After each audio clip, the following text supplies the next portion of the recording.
გამარჯობათ ბავშვებო, მე დაჩი მასწავლებელი ვარ. ჩვენ მესამე კლასში უკვე მე-7 გაკვეთილი გვაქვს.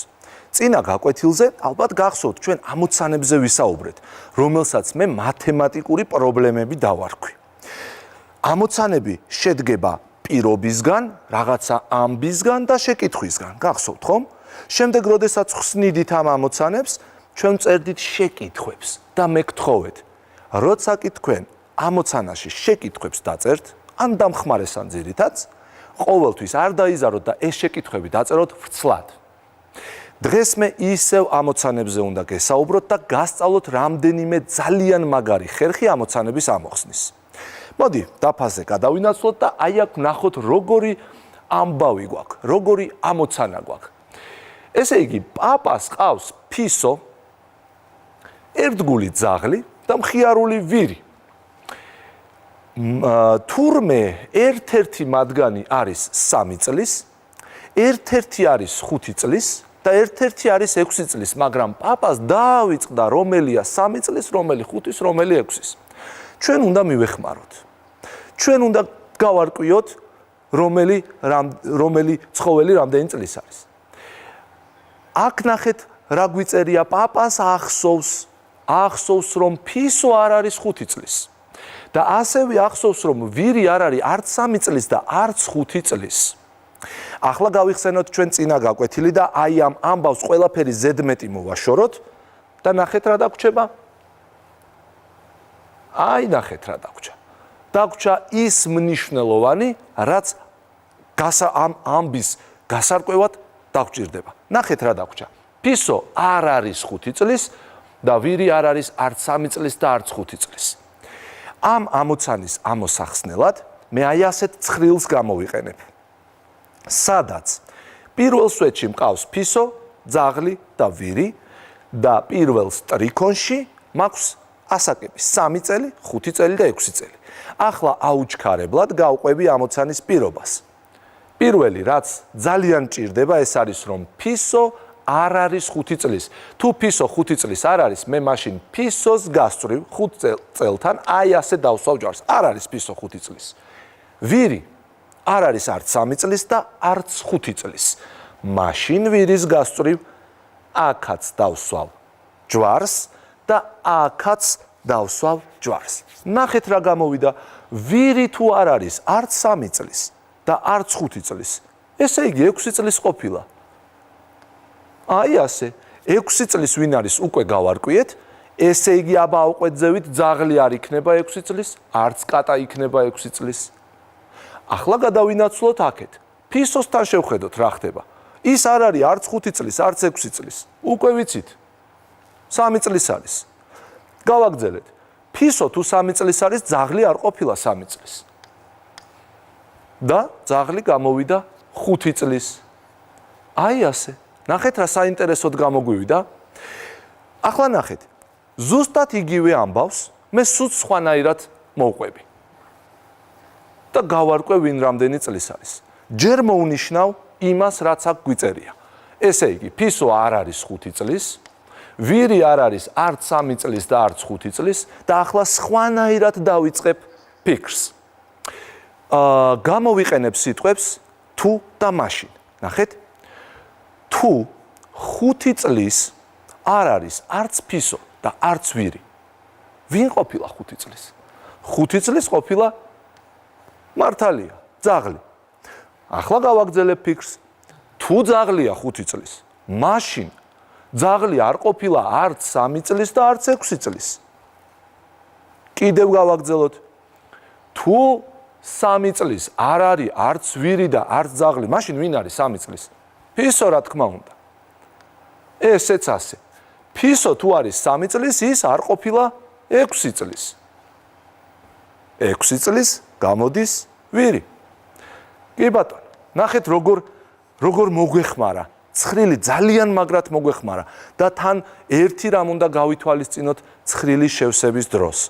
ჯერ პირობას გავყვებით და შემდეგ არ ვჩქარობთ. ისე ვავსებთ ცხრილს. ახლა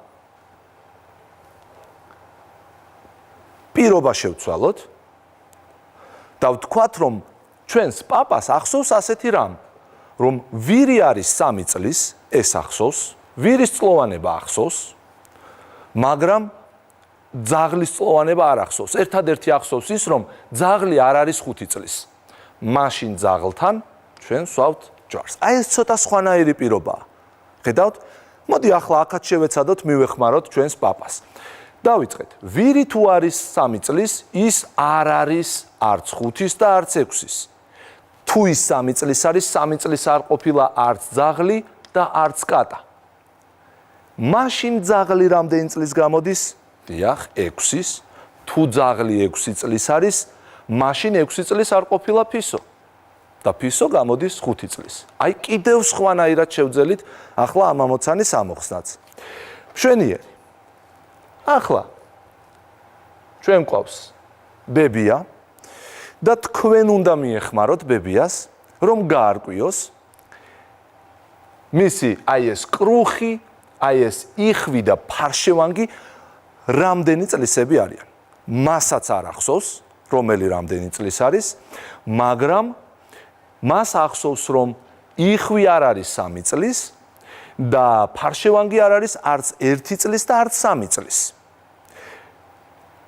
რომელიღაც მათგანი არის 1 წლის, რომელიღაც მათგანი არის 3 წლის და რომელიღაც მათგანი არის 5 წლის.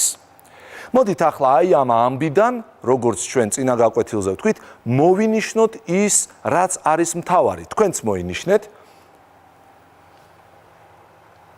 ესე იგი, მთავარი არის, რომ იხვი არ არის 3 წლის და ფარშევანგი არ არის არც 1 წლის და არც 3 წლის. გააკეთეთ ცხრილი. 4 სტრიქონი უნდა იყოს და 4 სვეტი. 4 სვეტი, 4 სტრიქონი. პირველ სვეტში ჩავწეროთ კრუხი, იხვი, ფარშევანგი. პირველ სტრიქონში ჩავწეროთ 1 წლის, 3 წლის, 5 წლის. დაიწყეთ ფიქრი, გაყევით პირობას, დასვით ჯვრებით, დასვით ჩიტები და გაარკვიეთ, ვინ რამდენი წლის არის. მიეხმარეთ ბებიას. არ იჩქაროთ, არ აჩქარდეთ. ჯერ დასვით ჯვრები, შემდეგ გამოიყენეთ სიტყვები თუ და მაშინ და ასე იმსჯელეთ და გაარკვიეთ, ვინ რამდენი წლის არის.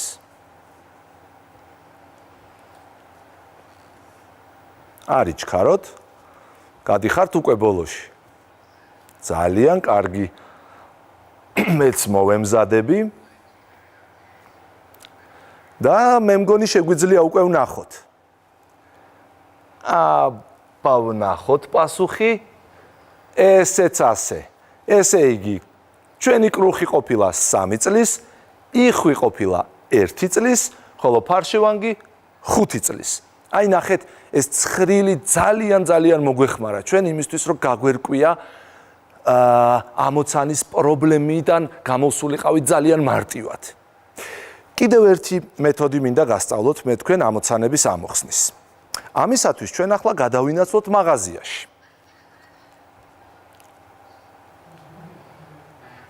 გადავინაცვლოთ მაღაზიაში. აი ასე. ხედავთ, აქ არის გამყიდველი. იყიდება კომპიუტერი და იყიდება აგერ კომპიუტერის მონიტორი. რაღაც ძალიან ძვირები კი ღირს ეს, მაგრამ ნუ რა ვქნათ, ესე აქვს, ფასი ადევს საკმაოდ მაღალი. რა მოუვიდა ჩვენს გამყიდველს, ნახეთ. ორივეს ფასი აქ უნდა მიეკრა და დაეკარგა. აერია, აი აქ სხვა რაღაცების ფასები და იმათში აერია. აი აქ რაც უნდა მიეკრა. და ჩვენ გთხოვს, რომ დავეხმაროთ და აი აქ მოუძებნოთ რომელია, რომელიც აი ამ 5 ფასიდან რომელია, რომელიც აი აქ უნდა იყოს. ჩვენ მესამე კლასში ვართ, ჯერ ამხელა რიცხვები არ გვისწავლია, როგორ უნდა კი გვინდა რომ მივეხმაროთ, მაგრამ ძალიან რო გავიჭიროთ, გამოგვივა რაღაც, მაგრამ ნუ რა ვქნათ, როგორ, აი დიდი რიცხვებია. ჩვენ ჯერ 4 ნიშნა, 5 ნიშნა რიცხვები არ გვისწავლია. მაგრამ მოდი იქნებ, რახან ძალიან გთხოვს, იქნებ მაინც დავეხმაროთ. და აი აქ გამოვიყენოთ მეთოდი, რომელსაც მათემატიკაში ქვია გამორიცხვის მეთოდი. მოდი, რაც ვიცით ის გამოვიყენოთ და იქნებ შევარჩიოთ ამ 5 ფასიდან რომელია ორივესი ერთად. მოდი დავიწყოთ ფიქრი. ესე იგი, აგერ ვხედავთ 4 ნიშნა რიცხვია, აქაც 4 ნიშნა რიცხვია. ესენი უნდა მიუმატოთ ერთმანეთს. აბა ერთი ფასებს დააკვირდით. რომელი არ ივარგებს ნამდვილად? მიხვდით ხომ? მე მგონია ეს 3 ნიშნა რიცხვები ეს რაღაცა სხვა რაღაცის ფასია. აქ ორივე ერთად როგორ იქნება? ესენი შეგვიძლია გადავხაზოთ, აი ასე. ესენი ნამდვილად არ არის, აი აქ საჭირო. კარგით, ეს კი ბატონო, მაგრამ აქ ისევ 4 ნიშნა რიცხვები დაგვრჩა. შეიძლება წაკითხვაც არ ვიცით ამ რიცხვების და გვიჭირს ძალიან, მაგრამ მოდით გამოვიყენოთ ის ცოდნა, რომელიც ჩვენ გვაქვს. ჩვენ შეგვიძლია მაგალითად 3 ნიშნა და 2 ნიშნა, 3 ნიშნა და 3 ნიშნა რიცხვები ერთმანეთს მიუმატოთ ქვეშ მიწერით. მოდი ეს რაც ვიცით, ეს გავაკეთოთ და გადმოვწეროთ ეს 2 4 ნიშნა რიცხვი ერთმანეთის ქვეშ. აბა გადმოვწერ.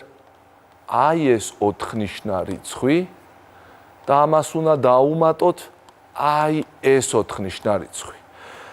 ახლა ნახეთ, ერთეულები შევკრიბოთ, 9-ს დაუმატოთ 8, ეს არის 17, 7-ს წერთ და 1-ს ვინახავ. აღარც მინდა გაგრძელება.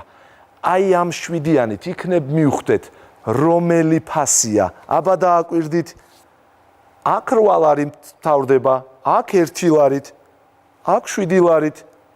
ეს ნამდვილად არ იქნება. 8 ლარით მთავრდება ეს თანხა, ეს 1-ით მთავრდება. აი რომელი დაუკარგავს. მე მგონი ძალიან დავეხმარეთ, არა? ძალიან მაგარია. არც ვიცოდით ამ ხელა რიცხვების შეკრება, მაგრამ რაც ვიცოდით ის გამოვიყენეთ. ძალიან კარგი, მე მგონი ძალიან მივეხმარეთ. კარგით, ბავშვებო, მოკლედ დღევანდელი გაკვეთილიც დასასრულს უახლოვდება და მე უნდა დაგემშვიდობოთ. აბა, შემდეგ შეხვედრამდე. ნახვამდის.